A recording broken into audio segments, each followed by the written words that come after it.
শরীর ভালো নেই জ্যোতিপ্রিয় মল্লিকের, বারবার মাথা ঘোরার সমস্যা দেখা যাচ্ছে তার। সমস্যার কারণ জানতে এবার শহরের কোনো বেসরকারি হাসপাতালে পরীক্ষা হবে। এসএসকেএম হাসপাতালে চিকিৎসাধীন প্রাক্তন খাদ্যমন্ত্রী তথা বর্তমান বনমন্ত্রী জ্যোতিপ্রিয় মল্লিক। আপাতত অনেকটাই ভালো আছেন তিনি। সোমবার দুপুরেও কেবিন থেকে বাইরে এসে কিছুক্ষণের জন্য দাঁড়ান তিনি। তবে মাথা ঘোরার সমস্যার কথা বারবারই বলে যাচ্ছেন চিকিৎসকদের কাছে। সমস্যার কারণ জানতে হেড অফ টিলের টেবিল টেস্ট করা হবে বনমন্ত্রীর। তবে এসএসকেএম হাসপাতালে এই পরীক্ষার সুযোগ নেই, তাই শহরের একটি বেসরকারি হাসপাতালে পাঠানো হবে তাকে। সেই জন্য প্রেসিডেন্সি জেল কর্তৃপক্ষের অনুমতি দরকার। তবে প্রেসিডেন্সি জেল কর্তৃপক্ষের কাছে এদিন পর্যন্ত কোনো চিঠি আসেনি বলে সূত্রের খবর। উল্লেখ্য, রেশন দুর্নীতিকাণ্ডে ধৃত জ্যোতিপ্রিয় বর্তমানে এসএসকেএমের কার্ডিওলজি বিভাগে ভর্তি।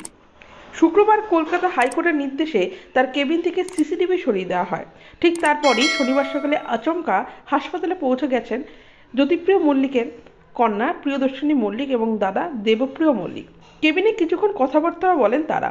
কী কথা হয় দুজনে তা জানা যায়নি। নিম্ন আদালতের নির্দেশ মোতাবেক হাসপাতালের কেবিনের ভেতর এবং বাইরে বসানো হয় সিসিটিভি। সেই নির্দেশকে চ্যালেঞ্জ করে হাইকোর্টের দ্বারস্থ হন জ্যোতিপ্রিয় মল্লিক। সেই মামলাতেই এই নির্দেশ।